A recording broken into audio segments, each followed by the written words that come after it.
Welcome back, everyone, to another episode of Maddog Masterclass, and in this module, we are going to be doing another full flight from Las Vegas to San Jose. However, this time we are going to be using the Canadian Marconi and PMS FMS system instead of the Honeywell. So this flight's going to have to be a little bit more hands-on because this is using a older FMS style. Not quite as sophisticated, does not have a VNAV. It does have vertical guidance, but it's a lot more rudimentary. And so you'll see that in this. We're going to go over, just like we did in the FMS module itself, we're going to show you how to set up the Canadian Marconi for this specific flight. And then beyond that, we're going to show you how to actually fly the flight with this system. So if that is what you're looking for, again, I recommend, if you have not learned how to use if you're still learning the Maddog, if you're not very comfortable with the Maddog yet, I do recommend you go back and learn it with the Honeywell system.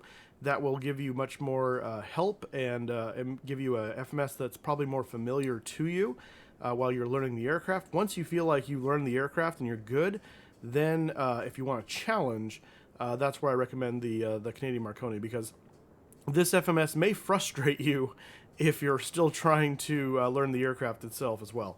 And but if you just like glutton for punishment and you you're not used to FMSs at all, this may not be a bad way to learn, because it's not quite as an in-depth FMS either. So who knows? You know, whatever you want to do. I do want to say though, I stream weekly on Twitch over at twitch.tv/Mustafa. Would love to see you over there. If you have questions or comments or notice I'm doing something wrong in the aircraft, which is possible, I'm only human, then please do leave a comment. Just make it nice. I would ask do so with some grace. But go ahead and leave a comment down below. But the best way, if you have questions, you can also leave a question down there as well. I do try to answer those. But the best way is to join the Discord. And you can do that with the link in the description down below. And as always, leave a like and a subscribe if you find this content helpful to you, and you want to see more tutorials for different aircraft. As I do plan on doing some more. Time is always just the factor for this, because I really want to make sure I learn the aircraft really well before I bring it to you. I do really agonize over these videos and don't put these out lightly, so I try to make sure I know what I'm doing before I bring them to you. We do have the MD-11 that's going to be coming from TFDI here in the next few months, hopefully. We'll want to be doing a video on that, obviously. I'm probably going to do one on the Fokker F-28, because that one is really fun, and I'm really getting involved in that aircraft. So more on the way, but you know, time, of course, always the issue. Okay, with that out of the way, let's go ahead and dive in. We're here at the same gate, gate Delta 7 here in Las Vegas, in the same aircraft, the MD-82 American livery. The only difference is the FMS system. So let's go ahead and jump in to the cockpit here. We do have ground power connected. That's the only thing I've done so far. I haven't turned anything on the aircraft. We're going to go through the entire setup again. So the setup of the aircraft is exactly the same, except for when it comes to programming the FMS and the PMS. All right, here we go. All right, so we're going to come into the flight deck. We've got the flight deck door open, the jetway connected, and we're going to come up here, and the first thing we're going to do is to get power in the aircraft. We can look up here and just check our oxygen while we're up here, but we'll come over here, and we are going to look at our batteries. So we need to go to battery volts and make sure we got better than 25 volts on the battery. We do, so battery is going to come on. Again, it's a 2 position, so click down and twist that thing. And we see some power starting to come on the aircraft. The blue light indicates that the power connected is within good range, but we always want to verify that on the gauges. Make sure we got 115 volts, so about 400 hertz, and we do. So we're going to come down here and one at a time click these guys on. All right, we can also turn on the galley power this time to make sure the flight attendants can start making coffee and doing what they need to do to get the aircraft ready. So that's going to be good to go. Once we have power established, we want to come down here and turn on the nav lights. Now this is a 3-position switch. The bottommost position is the nav and strobe. Normally we wouldn't put the strobe on until we are on the runway. However, this strobe light is a weight on wheels activated switch. So by going into strobe, you're actually going into auto mode, and the strobes won't activate until you lift off. So there's no reason not to just go ahead and throw them all the way down into the strobe mode. So that's what we do. You can see the central data, the central air data computers are kicking on, and the AHRS is aligning nicely because all of the displays are coming on, so that's all working well. And what we want to do is come over here to do our weight and balance. Now, once again, if you are using SimBrief and have this connected with the tablet, you can come over here to SimBrief and just do a SimBrief OFP import, and it will bring it in for you. If you're not using SimBrief or don't have it connected to SimBrief, you can always download the SimBrief or PFPX route and AirCars data, and then do a manual import. If you don't see these options, then you probably aren't running the MD client, which should boot up with the plane. However, I have an issue on my computer where a lot of these external modules don't boot up half the time. So, for instance, the MD client I have to manually start every time. Preferably do that before you actually load the aircraft. You can do it after you load the sim, but just do it before you load the actual aircraft. Another one is for GSX, the Quaddle, whatever that extension is. I'll hover over it. Well, it doesn't say. The Quaddle for MSFS, the Quaddle engine, lately all of a sudden doesn't start up on its own anymore, and I have to boot that. So I don't know what causes that to not work and sometimes work. It seems like every time there's a MSFS update, it freaks stuff out. So that's probably all that is. Anyway. So just make sure MD, just search on your desktop MD client, and it'll be a little black icon with a MD-80 plane on it, and just make sure you're running that. Okay, so we're going to go over here to SimBrief OFP. We're going to click that, and it's going to pull in our latest information, American 683, 25th of August, 2023, so that all jives, and we know we're good there. Once we want to do that is we can come over to the Canadian Marconi. You notice it looks a little bit different. Now, something to note here, and I think I noted this in the,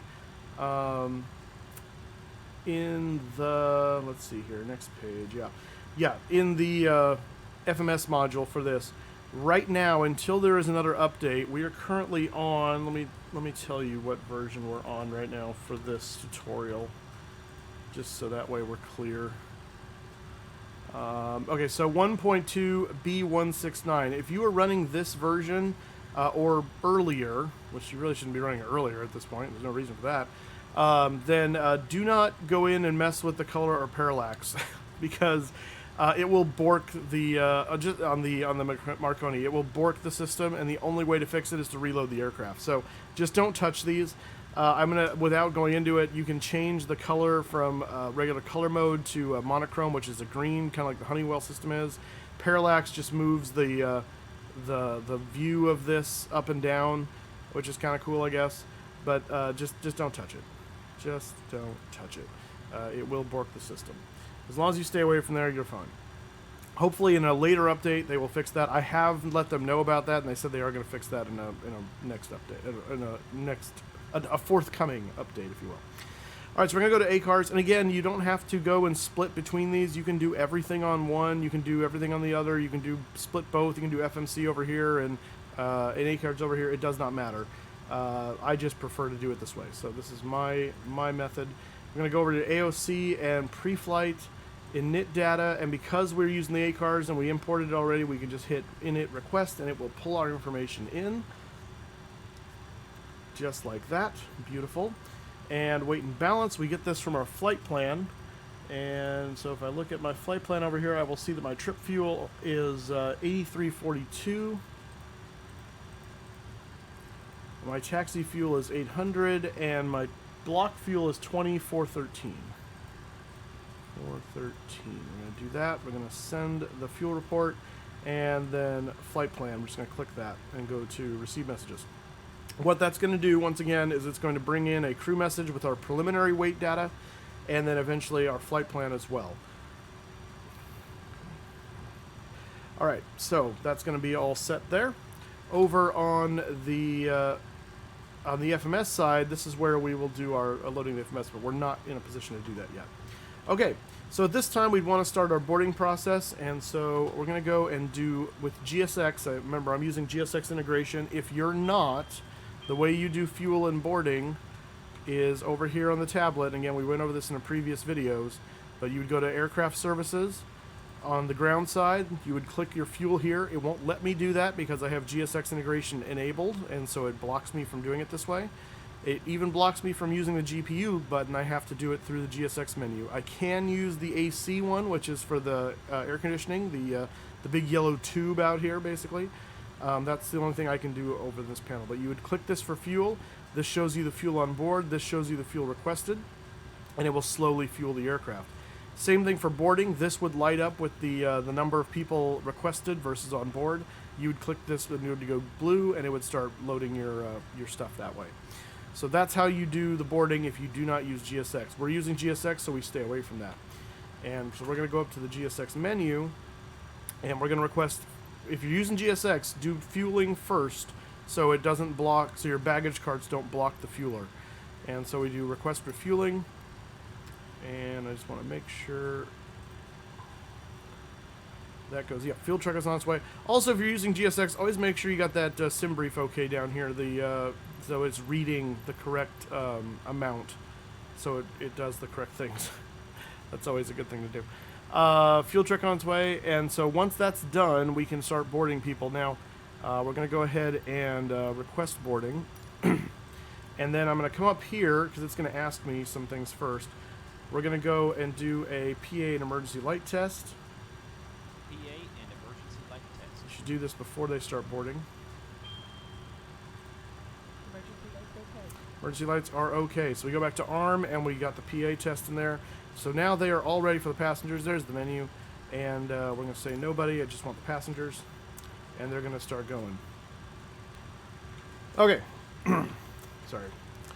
So we are going to go ahead and start the initial setup of the aircraft. We start that with the overhead panel. So we're going to come up here to the overhead, starting at the top once again, and we're going to check that all our main switches are up in the normal noon position. I'm going to test the cockpit voice recorder. We hold that down for 5 seconds for the green light test. Again, if you want a full description of what we're doing here, go back and watch the overhead panel aircraft setup module earlier on in this series. We're going to reset and set to on the gens. We're going to reset the APU. Again, don't do the reset if you're running on the APU right now.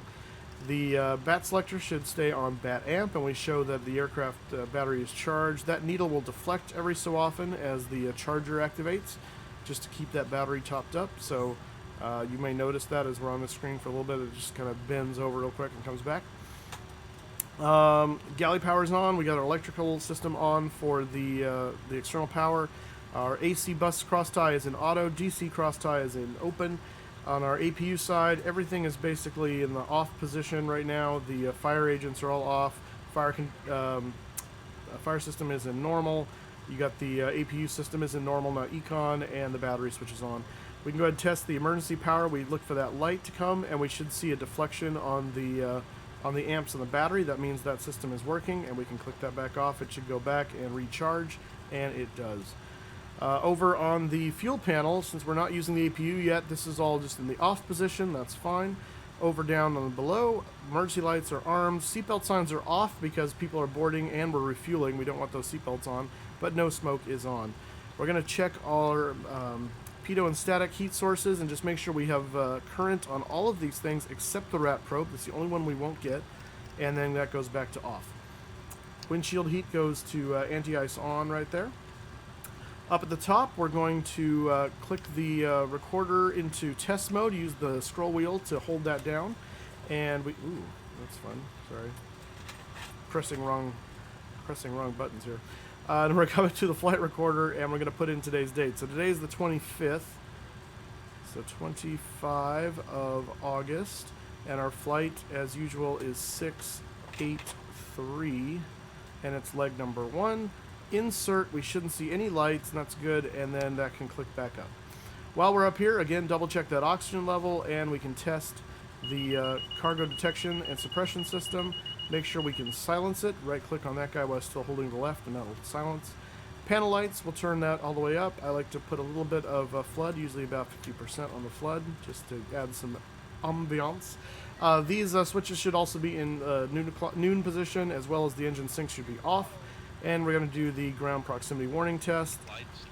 And we're looking for that magic carpet on both sides. We're looking for the lights. We're looking for the caution light and listening for the aural warning. And we got that. We can come up here and do the wind shear test. We're looking for yellow, yellow, yellow, yellow. And it'll go red, red, red, red. And again, the aural warning as well. We got that.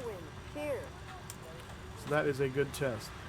Making sure we can see the EOAP, the electronic overhead annunciator panel. And we're going to do the anti-skid test. We hold that down. We look for 4 indications and for all 4 to go away. The stall test, we hold that down and look for the stall lights on both sides and the stick pusher light on both sides. And that's system 1. We do the same thing for the system number 2. And we're listening for that aural warning as well. The max speed warning test, we just hear that alert. And same thing on system 2. Don't need the logo light today. Yaw damp light, we're just looking for it to go off. And when we turn it back on, the yaw damp warning goes off. Mock trim is not simulated. And ice FOD test, this is another 4 to appear and 4 away. On the air conditioning panel, again, we're using external air at the moment, so we don't need to really do anything here, but we do want to make sure radio rack venturi is set to fan. On the pressurization system, we're going to cycle this to get rid of the standby system warning and clear the transfer lockout. Now we can also here set our landing elevation or our field elevation as it is here. The way I like to do it is set my current field elevation, and then I will change to landing field elevation when we get to cruise. So Las Vegas is about 2180 feet, so we'll go 2180 right in there. And the other thing we need to do is get a METAR for Las Vegas. So we'll look at the real world ATIS right now and see that winds are 040 with 3. Let's see, 33 is the temperature, nice and warm, and altimeter is 30000. What are they doing for runways today? Visual approach is in use. Landing runway is 26 left, 19 right. So they're going to be taking off 26 right. Yeah, so we'll use 26 right again today. So 300 on the Barrow. So we set that right there. Check the flow light there. Rate limit should be at the bug, and it is. And we just verified that pressurization shows 0 because we're on the ground with the doors open, so there should be no differential pressure. Air conditioning shall have override in auto. The ram air is off, and we can do annunciator light test. Use the scroll wheel to hold that in. The annunciator panels all light up there. We get some lights coming up here. We can see those lights are now working. And really important, we want to make sure we've got those 2 reds. That's the only way we can check those bulbs to make sure they're working. Down here, you really want to pay attention to the FMAs, the flight mode annunciators, to make sure they're all working, as well as all the other indications. But these ones are my critical. Want to make sure they're working. All right, annunciator can get cleared. We can park the wiper. Sometimes it's up a little bit. The flight deck door is in the unlock position. We'll lock it before we get going, and that's all good. And you can see we have the door indicator indicating that our doors are open. Okay, coming down to the main panel, and actually before this, we always want to do the Autoland test here. So we're going to switch both radios over to an ILS frequency. The one I use is 111.15, but any ILS frequency will do, and you can know it's an ILS frequency when that ILS lights up. If I go to 20, see how that goes away? So that's an ILS, but you want to, it's ideal not to be picking up an actual ILS. So if you tune a frequency and that happens to be an ILS frequency at that airport, you may see indications here. Go ahead and pick a different one just so that way it's not picking up a real frequency. It's always for the best. I like to start with number 2. That way I have to go back to 1 and I don't forget that I'm in second autopilot since I'm flying from the left seat. So we do that, and then we hit the auto land button, and it's going to start the test on the number 2 side. And then we'll finish with the number 1. While that test is running, we're going to come over here and we're going to check our oxygen. That's fine right there. We're going to switch our microphone back to VHF 1. I'm going to cycle VHF 2. That's a V-pilot thing that I want to do. Panel lights, turn the instrument lights up, and a little bit of flood again to about the noon position right there. Check our clock, make sure it jives with the time we expect in the sim. This will pretty much always be that, so that's fine. We can check our terrain radar, make sure that is working. Airspeed indicator, we're looking for flags and bugs in the positions we expect. 150 on the Mach, and then the barber pole around 340 or so is all normal. Obviously, we want to make sure our HSI and our attitude indicators are all showing normal, that the AHRS system aligned, so that's good. We can also set our baro now to 300 on the primary altimeter there, and we can test the primary flight display.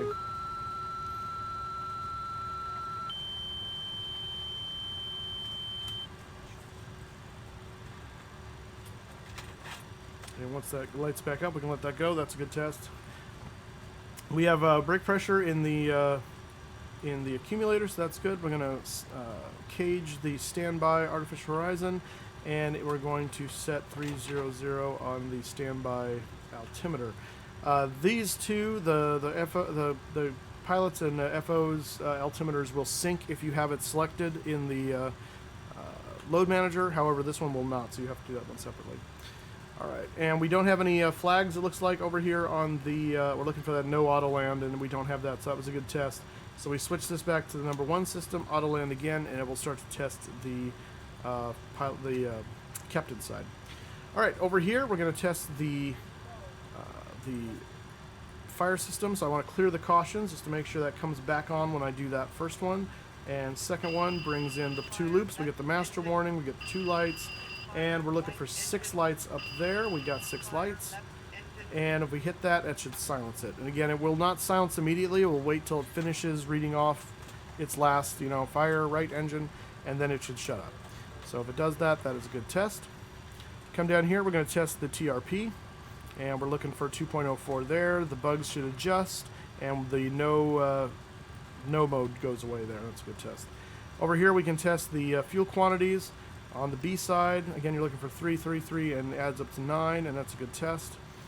And then we want to look for our quantities. So 15 and 16 on the oil, we need a minimum of 12.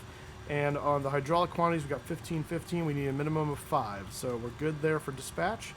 And we can now check our hydraulic system pressure. We're going to watch that to make sure that rises and override. It does. We switch that to on, and trans pump goes to on. We're looking for 28 or better on the right side. We're looking for 20 or better on the left, and we have both of those, so that is a good test. Those can go off. Test the brake system. Make sure that overheat light comes on, the needle goes over, and then resets back. That is good. You can actually cycle through all of these and make sure none of the brakes look funny, but you don't need to. Again, verify that the FO's altimeter did set, and over here you can check his oxygen. That's good, and check the oxygen bottle right there. That's good. I'm going to get his tablet away because we don't need it, because he's not here. All right. Next thing we're going to do is test the weather radar. So power and test, and we should get the weather radar test going there. And we can see that on both sides. Power off. Down on the center pedestal, we have the spoiler should be down, flaps are up, throttles are idle, fuel is cut off, and we can check our trim. We're going to move the suitcase handles, make sure that trim moves. I'm going to check it from my yoke and make sure the trim is moving from the yoke controls. And then what we're going to do is we're going to come over here and we're going to turn off the electric trim and make sure that it doesn't respond to the suitcase handles, but it will respond, albeit a little slower, with the alternate trim. And that is true, that is working. So once you do that, don't forget to come back here and flip that guy back on and do that. Okay, we're going to turn our lights on the back pedestal panel here. Those go full up and then flood again to about the 12 o'clock position or so. Over on the TCAS system, we can set 2000 for our squawk, since we're not going to be with ATC today. Over on the ATC menu here, we can go ahead and enter 683 because AAL is already in there, and hit enter. That'll put our ID in there for that. Again, you don't have to do that. I just like to do that. Switch that back, and then we'll do a TCAS test right there, and we'll see that lighting up on the TCAS display there. TCAS system test OK. And that's a system test OK indication, so that's good. All right. Finally, auto brake should be in the off position right now. We do want to bring in the pneumatic cross bleed though, so let's turn those on. And it sounds like the boarding is completed, so that's good. We just have to set up the FMC now, and then we'll be all set. I do want to turn that on right there. That's the backlighting for that guy. So yeah, the only thing we need to do really now is the FMC. So let's go ahead and do that. Remember, we have to do this is in 2 stages now. We have the FMC and the PMS to do. So we're going to start with ident. And again, you can double check and make sure your air rack data is current. This is good through September 7th. Today's the 25th of August, so we're good. Positioning it. Again, it's doing the GPS for us, so you don't really need to enter anything here. You just verify your GPS position looks right. You can check that with the chart. And we'll go ahead and hit route. So here, now we don't have a complicated route here today, so I'm going to do it manually just to show you. But if you have airways on your route, I highly recommend typing in the CO route if you're using the ACARS download, because you cannot enter airways into the Marconi. You have to put all the points along the airway, so it's really cumbersome if you have a longer route with a lot of airways to do it that way. So highly recommend doing it like this. So if you need to load the company route, if you did the ACARS stuff already and you imported through the tablet, you could do KALS KSJC and just stick that right there, and it would load your route minus the SIDS and stars. You still have to do the SIDS and stars yourself, but it will at least put all that in there. Now I'm not going to do that because I want to show you how you enter it otherwise. So Las Vegas, and then KSJC is going to go in there, and I'm going to say execute. I'm going to execute a lot on this one because anytime you screw up and have to go back, it erases anything that wasn't already executed, even on different pages. So I know in the airline world, a lot of times it's set up the entire thing and then have the FO check before you execute anything. I don't recommend that on the Marconi, or you will find yourself re-entering a lot of data a lot of the time when you inevitably screw something up. So just FYI there. All right, so we got that in there. Now you notice there's no next page on the route page. This is a little bit of a departure from what we're used to on normal FMCs. Normally we do all the route planning on the one thing and we just page down. Not so on the Marconi, and this is why you can't put jetways in here, because you do all of the routing on the legs page, which is a little interesting. So what we're going to do is we're going to do this a little bit differently. So instead of going straight to legs, we're going to go to departure arrival, and we're going to do the departure first. So we're going to say, and again, you want to always start with the runway. Here you're going to read right to left, which is kind of goofy. But we're going to do 26 right for our departure. We're doing the Joker 3, and we have the Kino transition. It's the same as we had before when we did the other flight with the Honeywell. It's the same route, so we're just doing this on the Marconi. So we're going to set that there, and again, we're going to execute it. And now if we go back to the legs page, you can see we've got those on the legs all the way up to Kino. So now you would finish the route prior to the star, which the only thing on here prior to the star, I believe, is Rusmi, yeah. So we're going to put that one in there. RU, I'll find you. Yes, it's all laid out, but it drives me nuts. Rusmi. As I explained in the other video, they make this thing extra long, so you have, instead of the normal FMSs go like A through E and then go down, the Honeywell goes A through F and goes down, so all the letters get jumbled up. And then the Marconi goes A through G and goes down, so all the letters are further scrambled. It's really helpful to try and figure out where all these keys are. So Rusmi goes right there. Again, I'm going to execute that. And now we can go back to departure arrival and go here. Now, if you came from departure arrival and you want to go back, don't just hit departure arrival again. It'll just stay here. You need to hit this key down here, and it'll take you back to this page. So FYI, if you get stuck there, that always throws me off because I'm used to just hitting the key to go back to the main menu. And so, again, we're going to start with the runway we're expecting to land on. And I think I did this flight as a test and just assumed it was going to be 3-0. And lo and behold, the winds were opposite, and they were landing 12, so I had to readjust. So I'm going to check the METAR real quick for San Jose, what it is currently at least. Obviously, this could change. The winds are calm, so they're definitely using 3-0. Yeah, look at that, no wind. So ILS 3-0. I happen to know Clyde is the transition that we're going to want. We're doing the Razor 5, and it's the Rusmi transition. So that's all there. We're going to execute that, and we're going to go to the legs, and we're going to check and make sure all of this is good. So Joker KG, Kino, Rusmi, Candace, Stubble, Razor, Ouch, Nicked, Seco, Scoper, Clyde, Zulip, Jens, Hivac, Runway 30, Artec for the missed approach. And that's good. All right. And we could go through there and just make sure all of the stuff in here is correct. Now, something to note on the Marconi, while it is good to make sure this is accurate, because you want to make sure your aircraft, you know, you're recognizing where your limitations are, this won't do anything for you. Remember, we don't have any vertical guidance. The VNAV is not built into this unit. So this is all VNAV data. So it doesn't matter. This is just for your reference. The VNAV, if you want to call it that, is taken care of by the PMS system, the Precision Management Computer. Or, no, sorry, Precision Management System, PMS. Computer does not start with an S. So if you don't, you know, you can have this data here, but it's not going to matter. This does not necessarily talk to this.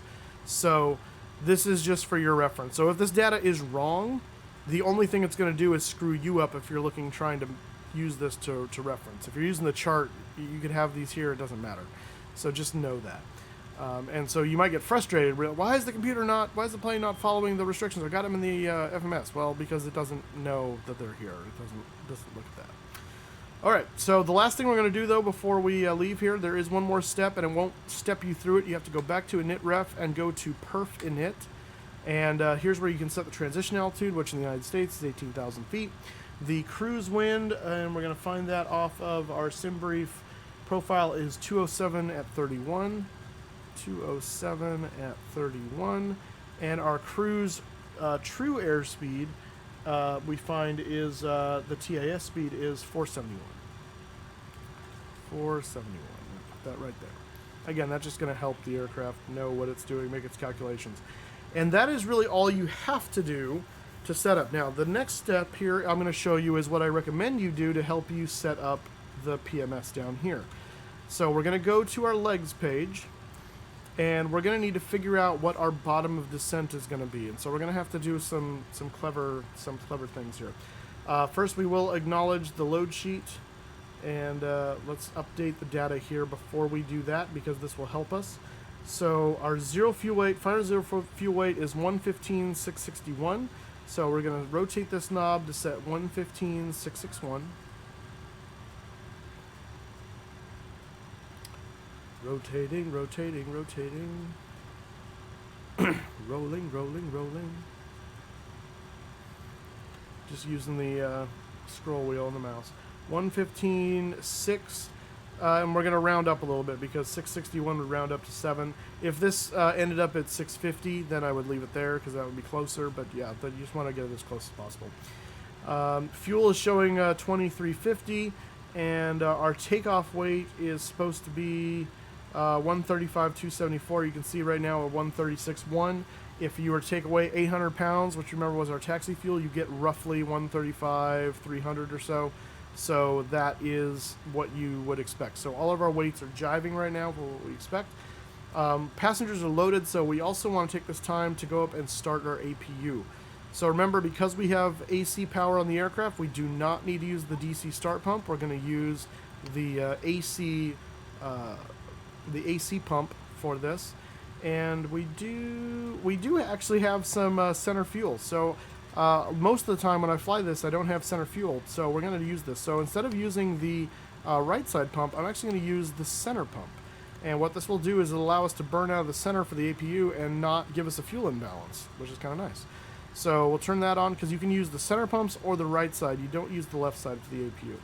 We're going to turn the APU master on. You can go straight to start, but there will be a significant delay before it goes because it's waiting for that those doors in the back to open. I always like to just let it go into run and kind of set itself up and then hit start, and it basically activates instantly. You can do either one. It really doesn't matter. Okay, well, the APU is now coming online, and so now we can turn our attention to the final descent point. So here's what you can do. There's two ways. Now, I don't really like to look at the chart to do this. We did that with the last flight. I'm just going to show you how to kind of read it off the FMC here. If we go to the legs page and we go down, you can see our first descent restriction is at stubble between 240 and 270. Now, this may not be an issue, but if we kind of scroll through here, we can see we've got a ton of step downs. And so what's going to happen on the Marconi is it's going to figure out your final descent point, and it's going to try and glide you down to that point in one smooth stroke. But when you have step downs, that's not likely to fly a profile through that. You're going to be busting all kinds of restrictions. So it's going to seem counterintuitive here, but our final descent point is going to be stubble. That's going to be the best way to do it. So that's what we're going to set. We're going to set stubble, and then we're going to manage the aircraft's descent the rest of the way down. So that's why I said this is going to require a lot more work on our part because of that. Now, you can do it. The other frame of thought is you could set, like, say, Clyde as your final descent point as well, and then just take it off of perf mode and run it yourself that way. However, you're not going to get a very accurate top of descent that way. And so you're going to have to do even more work, and you're still going to be doing the work, so it's kind of like, why? So so I recommend if you don't have very many step downs, or if you have almost no step downs, then make your final descent point like the final approach fix or something is what I recommend. But when you've got a very complicated star like this, especially if you're on VATSIM, you're going to want to use kind of your initial descent as your final descent point. I wouldn't worry so much if you have at or aboves, but the minute you have an at or below, that's where you want to make sure you're stopping there. So you got that hard because if you've got an at or above, you're going to be up above that anyway. So you want to make sure we've got this 270 at or below. So we want to be below that. Now, you could set 240 as your final descent point. I'm not going to. I'm going to set 250. I want to be kind of in the middle of this because I want to just kind of have that ready to go. So, and actually, you know what? No, I'm going to set 240. What you don't want to do is set 270 because you want to give yourself some padding. And because of how tight these are together, I kind of want to make sure I'm at the lower bottom end of this. So I'm going to set 240 as our end, and then obviously 280 is going to be our speed requirement here. So what we're going to do is we're going to click stubble and put that in the scratch pad. And we're going to go to progress, and you have 4 pages here. We're going to go to page 3, and we're going to put that in as the RTA waypoint. This is a route waypoint, and this distance 287 is the distance stubble is from us via the route. So this is not an as the crow flies. It's not a direct distance. This is following our current route to stubble. Now, our departure out of here is not a vector departure, so this should be pretty accurate. If we were using a vector departure, this number would be very loose. And so once we got up to cruise, we would very much need to be resetting our distance, and I'll show you how to do that anyway once we're in cruise. It's not going to be as critical today because everything we're doing is very scripted in the computer, but it's not always the case. And especially if ATC vectors you off the plan, once they vector you back, you want to reset this distance. Okay, so that being said, we are going to go ahead and move on. So the other thing I want to do, because we're going to need this in a second, I'm going to go to the previous page. So we have the distance to San Jose, which is 388. We're going to put that in there. And we want to be aware of what our gross weight is, which right now is 136.0. So I'm going to come over here to our PMS system, and this is our page button right here. It looks like a toggle switch, but it's our page button.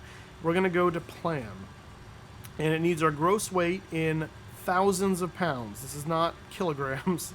Don't be fooled by the K. Thousands of pounds. If you're in kilograms, this will say T for tons. Okay? So gross weight is 136.0. So because it's in thousands of pounds, it's 136.0. 136,000 pounds. Fuel, same way, is 20250. So we'll just call it 20.2. Put that right there. And the trip distance, you can get this off the flight plan, but I like to do it here, 388. We'll put the trip distance right there. And now we can see some new things that come up, and we have a page indication here. So we're going to page down, and we need to put our altitudes. Now you can put multiple altitudes if you plan to step climb. We're not doing that today, so our primary altitude is 30,000 feet. So 300 goes there. Wind component, this is the cruise wind. SimBrief will tell you what the actual component is, headwind or tailwind component, and so you don't have to kind of figure that out yourself. And today, I'm actually liking that it is this. We have a tailwind component, so it's a -10. Actually, I guess that's a headwind component, now that I think about it. Yeah, because it's going to be taking our speed away from us. but it's minus 10. That's what you need to know. It's M10 for minus 10. So right here, what we're going to do is we're going to set, we need to get this negative symbol right here. But if I hit this, that's a 7. That doesn't work. So we need to hit this button down here that changes all of these to their lower, things. So we click that once, then we click the negative, and now it has reset, so it's no longer this again. So if we needed another symbol, we'd have to hit it again. So negative 10, we do that, and then we click the 2 right there, and we get negative 10 knots right there. Temp or deviation at flight level 300, so we can actually put what the temperature is at flight level 300, or we can put the ISO deviation. I always like to use the ISO deviation, which is plus 13. And so, again, since we're doing that, we need to do the slash first, and then it's 13. If it was a negative, we'd have to do the slash, then that, then the negative, then the number, and we stick that in there, and we see that it's plus 13 or minus 32 degrees at flight level 300 as calculated. All right, the plan page is done. Now we go up here to vertical waypoints, and we have to enter our bottom of descent. So it's calculating our top of descent based on a random bottom of descent it has figured out based on our trip distance. We don't want that. Use the up button there to get to BOD. See, it's put it at 10,000 feet and 358 nautical miles. We're going to click on BOD, and it takes us to the waypoint BOD page, and we're going to put in here what our distance is. So here's where we go back up to this. We're going to go to page 3, and we want 287 at 24,000 feet. That is our specified bottom of descent. It will calculate our top of descent based on that point.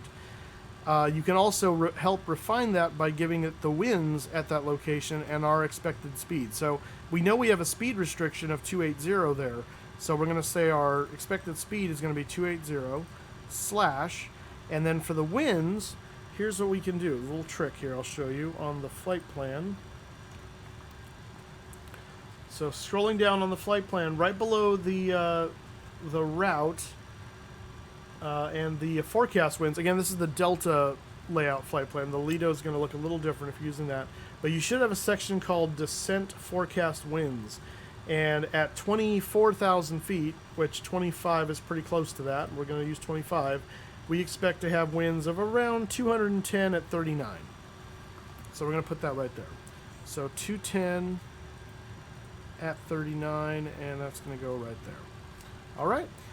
This right here, frequency or frequency radial distance, if you were using a VOR or radial off of VOR to calculate your bottom of descent point, you could put that information there. And again, it will further refine once that VOR comes into range. That's kind of a little bit more rare of an instance, but sometimes you got that, and if you have that, you can put that in there. But again, I haven't had an instance where I've needed to do that yet. Once that's all done, you can go over to the climb page and just leave it here, and it'll show you the climb specifications for this. When you're in perf mode, the way you will change your speeds is down here. You won't do it up here. So you'll have to come down here, right where it says speed 250.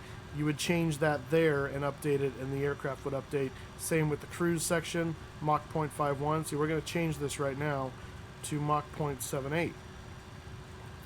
And so now it's gone into cruise non-optimal because it's non-optimal. It's not the econ. And notice how that one is lit up. We have to hit it again to confirm.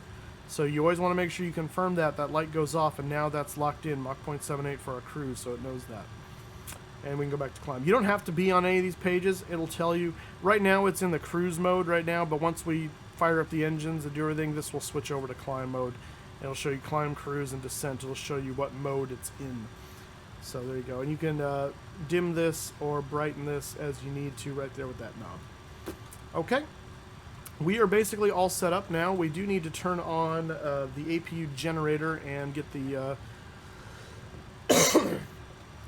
get the air conditioning going from the APU. So first off, we'll go over here to APU, make sure the needles are looking right. In fact, we can check that and make sure they're not very different. And we'll bring on one at a time. APU. We'll turn off the external power, and I'm going to tell them to take the external power away. Dismiss the GPU. And then down here, we need to turn on the air. So It's Las Vegas. It's quite warm, so we're going to use air conditioner colder today. If it's above like 20, I think it says if it's above 26 degrees C outside, generally you want to use air conditioner colder. And basically, this is like closing the wastegate on a turbo on your car. So all the power that you have goes to the turbo. It's the same thing. We're not actually taking any more air off the engines or the APU. We're just utilizing all of it instead of utilizing part of it. So we're going to go ahead and do air condition colder. You can see we get pressure in the pneumatic system because we have those pneumatic cross feeds open. And now we bring on one at a time the air system. Let it stabilize. All the fans are kicking on and powering up. And then bring on the second one. Let it stabilize. And we're good. You see the cabin supply air here, the cabin air temperature here. And always verify that you didn't get a system lockout, because you can reset it here on the ground still if that happens, just because of the system switching over. Now that that's the case, though, we probably want to come over here and say to disconnect the external AC. So we'll do that. You notice all of our doors are closed here. We don't have... we have this door enunciator, and I think that is because of the external power access door. Yeah, so that's because we have the ground power was connected, and it will close when they finish doing the pushback. So we don't need to worry about that. But you'd want to double check that, make sure that wasn't an actual door. We'll also go ahead and lock the cockpit door at this time. We'll turn the seatbelt sign on, and we're going to run through our preliminary cockpit check, and then we'll get the aircraft started. So we'll go over to documents, normal checklist, and this should be stuff we've already done. Remember, this is the checklist, this is the do list. There's more stuff to do. This is just, we're going to double check what we've done. So the flight recorder, we did test that in the beginning. The AHRS alignment, we verified that by noting all of our systems are aligned up. That's the equivalent of the nav switches on a like a 737 or an Airbus. FMS GPS is checked and cross-checked, set and cross-checked. Emergency lights are armed. That was this up here. We did that. It's armed. Cabin signs are on and on. That's the seatbelts no smoking is now on and on. Windshield anti-ice is this guy right there. That's the window heat switch for the Maddog. Engine sync selector is off. That was this guy up here. We verified it was in the noon position and off. Stall warning system was tested. The air conditioning soft switch is in auto. That's that guy right there that we checked was in auto. The fire protection system was tested. The TRP was tested. The fuel quantity is checked at 2250, and that jives with the flight plan. The altimeters are set to 3000, set and cross-checked. The fuel shutoff levers are those guys right there, and they are off. The cabin pressure lever is in auto, and this is one thing we actually didn't check, and that was the takeoff warning system. And it will also check and verify that the outflow valve automatically is working. Watch this.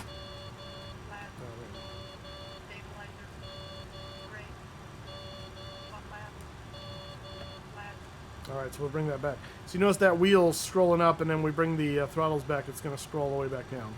So that is a good test of that system, because that should go back to full open since we're on the ground. All right, and that is the cockpit check complete. We're going to get ready for the before start checklist. And actually, there's one more thing I got to do. As we close up the aircraft, under setup here, you want to turn flight mode on the tablet. So always make sure you do that. It'll also save your battery here. It's like putting the tablet into airplane mode. It'll save the battery on the tablet. So we'll go back over here, and we'll get ready for the before start. Okay, so for the before start, we're going to do a few things to accomplish first. First of all, we're going to remove that jetway, and to do that, we're going to actually call for the pushback. So we're pushing start and departure, and that's going to pull the jetway. They're going to come with the pin. You'll see the jetway move out in just a second. Here comes the pin girl. And while that is happening, we are going to get our glare shield set up. We are ready for pushback. That sounds louder than normal. Oh, because it is. Didn't sound louder for you, it was just for me. So because we don't have an ATC today, we're going to bug up. But on our departure here, we actually have, and we can see this in our legs page, We have a 4,000 at or above and a 8,000 below at cells. Now we don't have a V pilot, a VNav, so we're going to set 8,000 as our initial right there. I'm also going to take these off of the ILS mode, just because I don't like them staying in ILS mode, so we're going to do that. Our speed, we need to figure out our performance data here still. So we need to go over here to performance. And we are doing 2.6 right. Locking gear. The wind, I don't remember what the wind was. It was like 0.40 at something, or it was something at 4. It was something low. Whoops. KLAS. 0.40 at 3, and then 33 was the temp. Okay. We're going to go nose to the right. Release parking brake. Yeah. 0.40 at 3. Temperature 33. Flap is going to be 11. 3000. Anti-ice off packs on, and our takeoff weight. We're just going to use what we are now, because I'd rather calculate it a little bit heavier than we actually are going to be. Now, this runway is plenty long, but we are a little high and hot. So if this was anywhere near 10,000 feet or below, I would not do a flex temp, and I would force it to toga. In this case, I'll let it calculate and see what it does. But that's my personal rule. And see, it's not going to have us flex anyway. Look at that. So, so flap 11, normal takeoff, 36, 41, and 50. So we're going to do 150 for up here. And there's no other place to put in the other numbers. We just hit the bugs, and it will set our speed bugs accordingly right there. So that's kind of nice. So we've got that for that. Our it's a 2.6 right, so heading is going to be roughly 260 or so. We can get the exact one off the, I think it's like 259, if I recall correctly or something. And then that's set up. We'll get our flight directors on. And with that, I will go ahead. The other thing I like to do is I'll turn on the aux and trans pumps. So that way we have our brake pressure. Now what that's going to do, though, you'll notice now we're like right above 100% of the APU AC load. So, but we're going to have generators kicking in here in just a second. All right, they're asking for the brakes off. Before we do that, we need to make sure our our beacon goes on. That'll take the chocks away. Release parking brake. And with that, we're all locked up. Seatbelts are on. We're good. So brakes off. Commencing push. All engines clear. Start at will. All right, and we're ready for engine start. So we're going to do our things and then do the checklist. So that means we're going to put our system to. We'll use the B system for starting today. We're going to put our fuel pumps on. There's the left and right ones. We've got the center one on for the APU. And we are going to turn off our packs one at a time. Make sure our starting pressure is above the 4, and that is all good. All right, so now we can come over here to our before start checklist. Parking brake, not required, we're moving. EFB is in flight mode. Pneumatic pressure is above 4 PSI, 400 PSI actually. Pneumatic pressure, engine ignition selector is the B system. Left, right, center fuel pumps are all on. Anti-collision light is on. APU norm econ switch, we tested that way earlier, that's a norm. Air conditioning supply switch is off, we just did that. Pneumatic cross feeds are open, that's how the APU is working. And thrust levers are idle, so that is good. We're good for engine start. Starting with the right side, use the scroll wheel to hold that down. And we can verify that in a moment, N2 will start to run up. You can also see that's a little lower now because we turned the air conditioner packs off, so that's good. That's running up. Anything above 18, you can go ahead and hit the engine fuel switches. So bring that in. We see fuel flow start to flow down there. We'll see the EGT jump up here in a second, indicating a light up.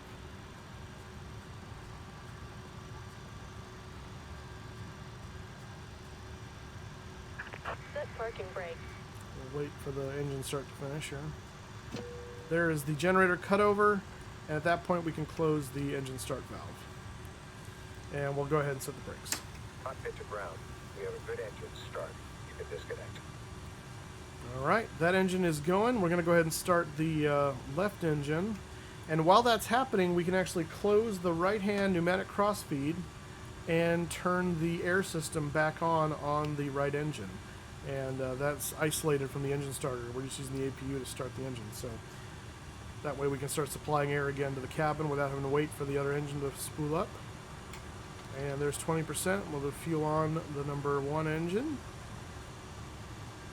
That fires. Unlocking gear.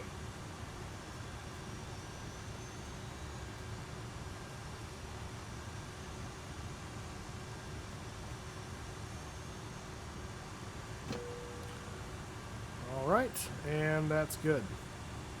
We hear the cutover. We'll go ahead and close that. This can go back to off. Bypass pin removed. And we Left have is clear.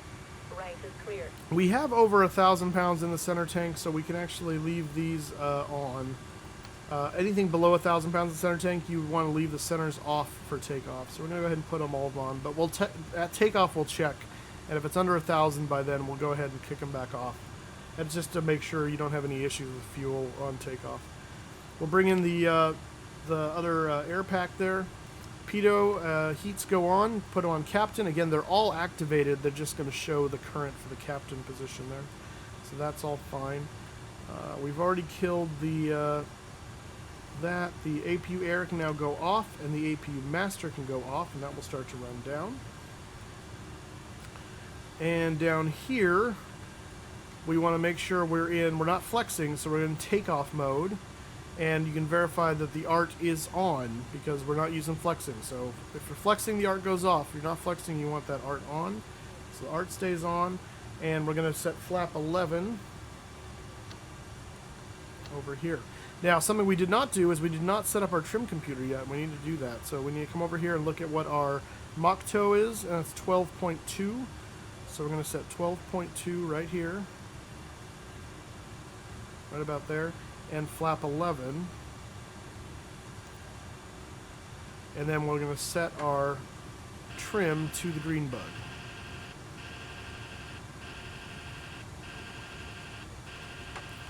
Flap 11 will keep us from getting a takeoff warning horn if we're set in flap 11 there. If we had flap 15 still selected and we're in flap 11, we get a takeoff warning for flap. We'd get a trim takeoff warning if we didn't set this to the green bug. And so on. So just FYI there. Alright, so that is now set up. And that's all working. We did this already. That's good. Something you'll note, the engines are running a little high idle right now. Once you have the TRP set and your flight director's on, you can go ahead and just activate the auto throttle switch for a moment. That'll calm the engines down. They'll go into clamp mode and then take that back off, and they'll stay down there in their normal mode. I'm put out on the forum to see if that's a bug or if that's an actual operational thing in the aircraft. It seems weird to me, so I don't know. Let's also close our other pneumatic crossfeed over there. Make sure that's all set, and we should be good. We can do our after start checklist.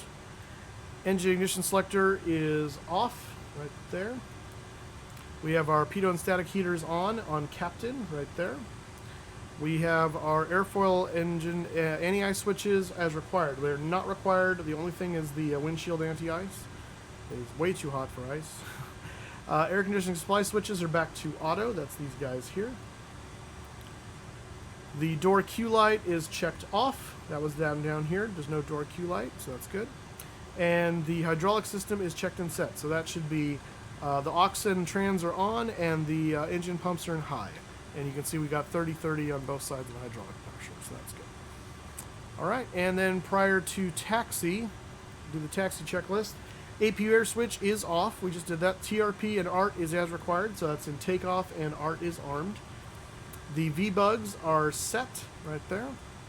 The flight instruments are all checked. Everything's looking good. We did most of that already, but everything's all set. FMS and GPS checked and set. We're still good there. We haven't made any alterations. Flight controls, we did not do that yet, so let's go ahead and test our flight controls. And again, in the flight sim, this is more important just to make sure your controls are talking to the sim and you don't have any issues. So left, right on the rudders there, and we can even check and make sure that nose wheel steering is working. Perfect. Let's see, flap slat So flaps and slat lever is showing 11, 11, and a green light in the takeoff mode right there. Auto brake and auto spoiler. So we need to set the auto brake to take off and arm it. And the auto spoiler needs to be armed. Just pull it out like that. Aileron, rudder, and stab trim are 0, 0, and a green bug right there. So that's all set. Takeoff briefing. We did not really do this yet, so let's go ahead and pull up our charts and make sure we know what we're doing for our takeoff here. Let me import this into SimBrief, or from SimBrief rather. This will get our various charts. Alright, so we are sitting down here at the Delta gates at Las Vegas. We're going to be going, oh, I was right, 259, look at that. We're going to be going down to 26 right, so we'll take this down to Charlie 3 Bravo, Bravo to the end. And then we've got 14,515 feet of runway. We're going to be doing a normal takeoff, full toga power takeoff today out of Las Vegas. It is warm, and we're at a little bit of an elevation. We're doing the Joker 3 RNAV departure, and so that is off of 26 right, a straight out, and shortly after that we are going to be turning direct to Rudy at a max of 230 knots and at or above 4,000 feet. Once passing Rudy, we turn down to Cells. Got to be below 8,000 at Cells, and then down to Magneto, and over to Kruger, below 11,000 at Kruger, and then after that, it is all the way up to normal altitude. We do have some mountains over here we want to be very aware of. That's why the turn. So we'll be, it's a nice clear day, so we'll see all of that. So we don't have to worry about not being able to see the terrain. And minimum safe altitude for us is 12,900. Top altitude on the stars, flight level 190. Won't matter for us. We don't have ATC, so once we're past Magneto, Kruger rather, we can go all the way up to 300. All right. On the takeoff roll, anything below 80 knots, I stop for any kind of problems. After 80 knots, we only stop for catastrophic failures, like an engine fire, loss of an engine, loss of control, something like that. And after V1, we take it into the sky or die trying.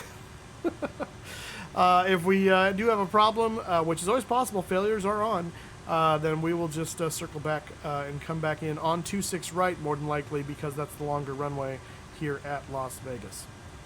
Okay, that is the briefing done and dusted. So now we can go back to the taxi checklist here. And cabin report, that would be the ding from the cabin that they're all set back there. We can just say that's obtained. And the last thing is the before takeoff. So we're going to start the taxi now.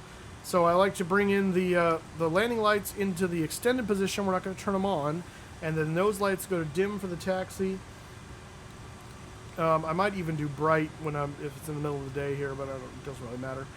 Flight directors are already on, so that's all good. So we're just going to go ahead and kick the brakes off, tap the brakes, and forward ho.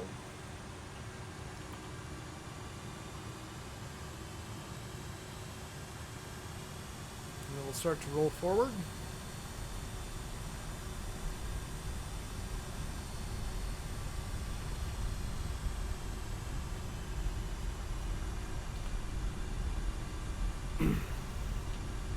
Now we're going to take this. This video is going to end right before we get to the takeoff. So I'm just going to have you with me for the taxi here.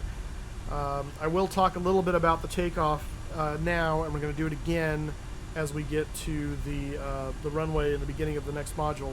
And that is the takeoff procedure for this aircraft is the same with the Marconi as it is with the Honeywell, in that it works a little differently than you might be used to on the Boeings.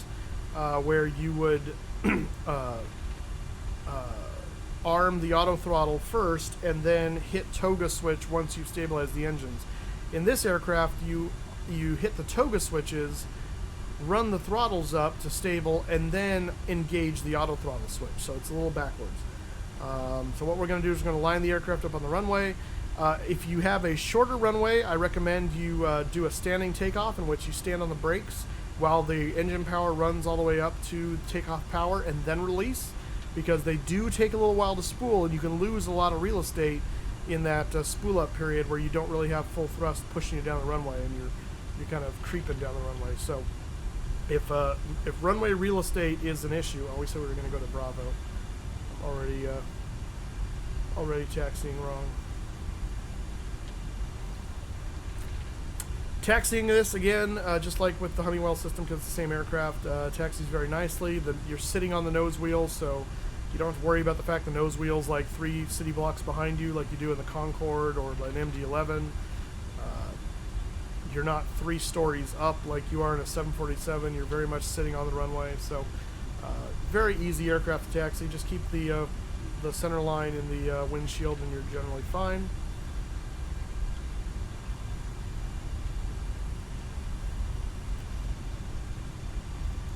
Once we go barreling down the runway, we're going to rotate, and then you don't want to rotate too much beyond 10 degrees. You want to stay right around 10 degrees or so until you actually feel the aircraft lift off, or you risk tail strike. So it does have a tendency to sometimes stick to the runway a little bit, so you may have to give it just a little bit of a bump, but be very careful giving it a little bit extra beyond that 10 just to make sure you don't strike the tail. And again, I think that's an issue of ground effect stuff with the sim.